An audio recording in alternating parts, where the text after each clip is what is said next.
Bonjour à tous, j'espère que vous allez super bien. Heureuse de vous retrouver pour cette vidéo dans laquelle nous allons aborder deux questions.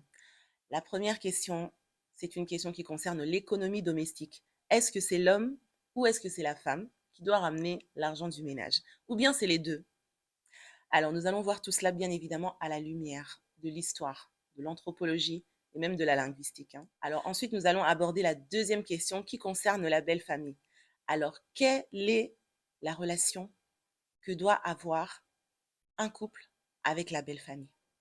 Question qui fâche, hein. Alors avant de commencer, j'aimerais vraiment insister sur un point. Parce que je sais que beaucoup vont me dire, oui, mais moi, dans mon ethnie, les choses ne se passent pas comme ça. Oui, mais dans la tribu d'où je viens, les choses ne se passent pas comme ça, etc. Alors, j'aimerais vraiment insister sur ce fait et vous dire que le maternisme ne considère que les premières sociétés africaines. Donc, les sociétés originelles, celles qui étaient régies par la tradition originelle et non par les coutumes. Parce que ce qu'il faut savoir, c'est que les coutumes sont arrivées bien après.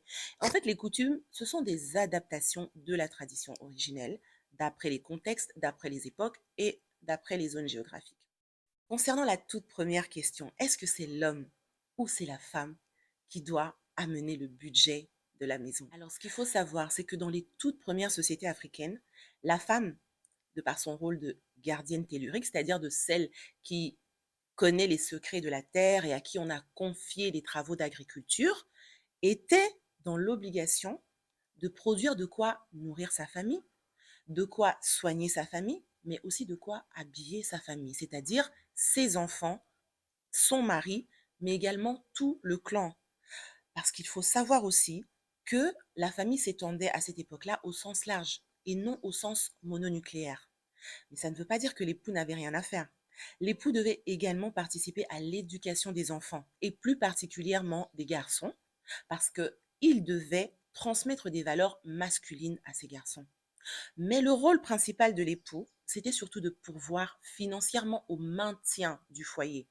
C'est-à-dire que l'époux devait aussi travailler à l'extérieur, même dans l'agriculture, hein, il n'en était pas exclu, pour contribuer au maintien et au bien-être familial. Alors ces activités pouvaient concerner, comme je viens de le dire, des activités agricoles, mais aussi de chasse ou même de fabrication d'outils.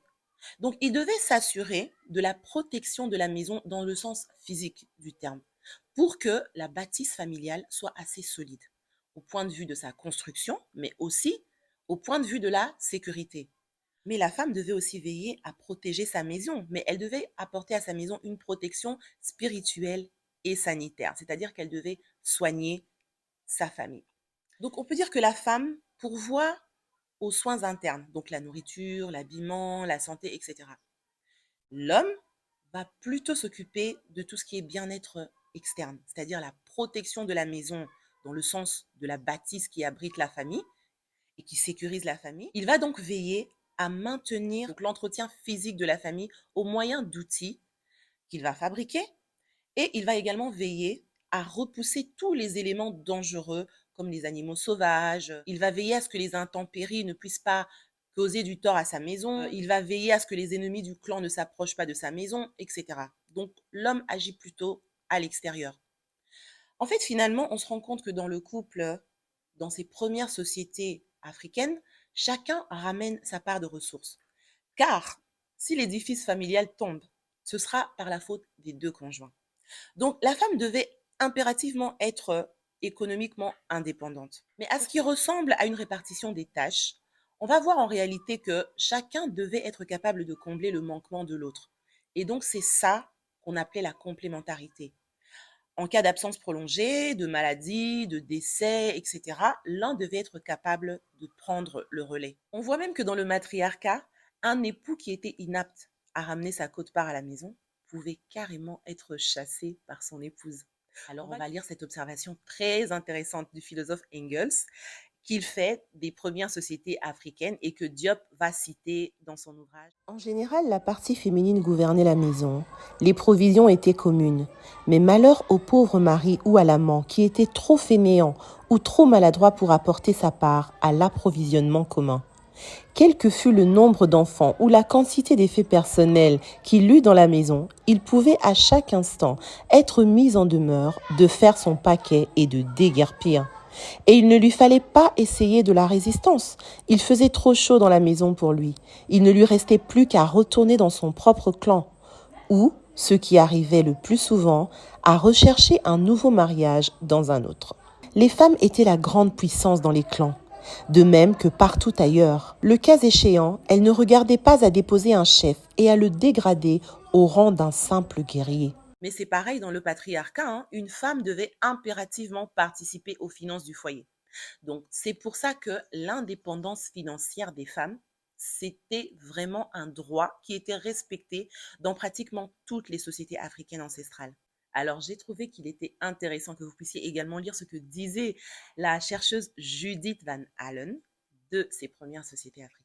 Chose qui ne se voyait pas chez les Occidentaux, mais bien chez les femmes africaines, et les femmes Igbo en étaient des exemples frappants, une autonomie réelle et potentielle, une indépendance économique et un pouvoir politique, et qui ne tirait pas son origine d'influence occidentale, mais qui existait déjà dans la vie des tribus traditionnelles. Vous voyez donc, on est très loin de ces sociétés actuelles où les Africains copient le modèle occidental en privilégiant les comptes bancaires communs pour que les époux aient un contrôle sur les finances de l'un et de l'autre. Mais est-ce pour autant que le maternisme rejette la communauté des biens, rejette le fait pour un couple d'avoir un compte bancaire commun, etc. Pas du tout, pas du tout. Rappelez-vous que je le dis toujours, le maternisme n'est pas contre l'évolution. Tant que cela respecte le principe de complémentarité, le maternisme n'est pas contre l'évolution. Donc l'homme et la femme peuvent très bien décider d'une gestion financière commune, hein. C'est pas vraiment ça le problème. Le problème, c'est être capable de se compléter mutuellement. C'est la même chose en ce qui concerne le contrat de mariage basé sur la communauté des biens. On peut clairement dire que nos ancêtres ne connaissaient pas ce principe de communauté de biens meubles en matière de succession ou en cas de séparation. Donc les textes de loi qu'on connaît aujourd'hui du genre en fait de meubles, possession, vos titres, etc., c'était pas pour nous. Pourquoi? Parce que dans les toutes premières sociétés africaines, on se reposait sur un système de succession matrilinéaire. Et quand le patriarcat va venir de manière plus tardive, la succession va se faire de manière patrilinéaire. Et c'est pour ça aussi qu'on parlait de matrilocalité dans le matriarcat. Donc l'homme quittait son milieu familial pour celui de la femme. Et on parlait de patrilocalité dans le patriarcat, c'est-à-dire la femme quitte son milieu familial pour celui de l'homme. Et qu'est-ce que cela sous-entend? Alors, dans le premier cas, donc dans le matriarcat, la matrilocalité où l'homme quitte son milieu familial, l'homme va ramener sa force physique et ses biens pour assurer la protection et la production des ressources de sa famille. Mais la succession des biens qui appartiennent à la femme va se faire uniquement à travers les enfants. Donc ce sont les enfants qui vont hériter selon la loi de la matrilinéarité. Tandis que dans le patriarcat, c'est la femme qui va venir vivre dans le clan de l'homme. Mais elle est indépendante. Donc si elle quitte sa famille et vient dans la famille de l'homme et ramène ses propres richesses, imaginons qu'elle vienne d'un clan qui est très prospère, très riche, donc la femme ramène ses richesses, elle n'est pas du tout obligée de partager ces richesses-là avec son époux. Ce sont ses richesses à elle. Et même si elle décède, elle n'est pas obligée de léguer cette richesse à ses enfants ni à son époux, mais elle peut le léguer à sa famille. Parce qu'en réalité, ses enfants héritent de leur père, tout comme les frères et sœurs de son mari vont hériter des richesses de son mari. Mais malheureusement, aujourd'hui, on assiste à quoi? On assiste à des cas en Afrique qui sont un peu trop fréquents d'ailleurs, où quand l'époux décède, la famille du père vient déguerpir la mère et les enfants. Et ils vont carrément brandir la loi de la patrilinéarité en disant, voilà, c'est la maison de notre frère, vous partez, la maison nous appartient. Mais normalement, selon le principe de la patrilinéarité, c'est la femme seule qui devrait quitter la maison et laisser les enfants. Si l'époux n'a pas laissé de testament, évidemment, en disant, voilà, je lègue la maison à ma femme plutôt et à mes enfants. Donc c'est la femme qui doit partir, mais les enfants restent. Et la maison reste la maison des enfants, puisque les enfants héritent selon le système de patrilinéarité. Normalement, c'est ce qui se fait. Mais bon, vous voyez que la tradition a vraiment beaucoup changé. On est passé à des coutumes qui ne sont plus vraiment favorables ni à la femme, ni aux enfants, ni même à toute la maison. Et c'est la même chose dans le matriarcat. Si la mère décède, c'est au père de quitter la maison familiale. Mais il va y laisser les enfants parce que les enfants appartiennent à la famille de la femme. Si l'épouse ne lui a rien légué, eh ben, il partira les mains vides. Hmm. Mais finalement, que deviennent les enfants? Alors cette question de savoir que deviennent les enfants en cas de décès de l'un des époux ou des deux époux même, va nous permettre d'aborder la deuxième question, c'est-à-dire la relation entre le couple et la belle famille, qui en Afrique est très important. Parce que rappelez-vous bien, l'Afrique considère la famille dans son sens large et non dans le sens mononucléaire. Alors, pour comprendre le sort des enfants, il faut aussi comprendre cette relation entre les conjoints et la belle famille. Toujours dans cet esprit de famille au sens large et non mononucléaire, l'anthropologue et historienne Catherine Acholonou, qui est la première penseuse du maternisme, comme je vous l'ai déjà dit, je pense que je vous ai à plusieurs reprises parlé d'elle, elle va nous expliquer dans son ouvrage Motherism que dans toutes les premières sociétés africaines, la femme se présentait comme étant non seulement une épouse pour son époux, mais également une épouse pour tous les membres de la famille de son époux, y compris ses belles-sœurs. Bizarre, hein? Alors je vous explique. Aujourd'hui encore, hein, si vous faites bien attention, vous pouvez entendre dans plusieurs sociétés africaines une belle-sœur qui considère l'épouse de son frère comme sa femme, ou bien même l'appeler notre femme. Et sa belle-sœur de lui répondre: Ah, mon mari.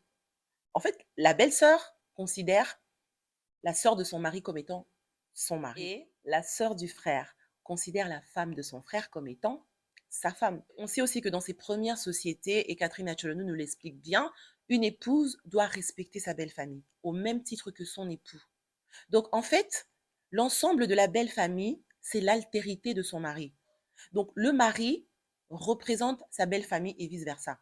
Ce qui veut dire que la femme doit se montrer vraiment respectueuse, humble, et ce, quel que soit son âge et son background. Donc elle peut venir d'une famille extrêmement riche. Ça n'empêche pas qu'elle soit respectueuse vis-à-vis de sa belle famille. Donc sa richesse ne joue pas dans ce rôle qu'elle doit avoir vis-à-vis de sa belle famille parce que la femme, finalement, elle est indépendante financièrement, d'accord.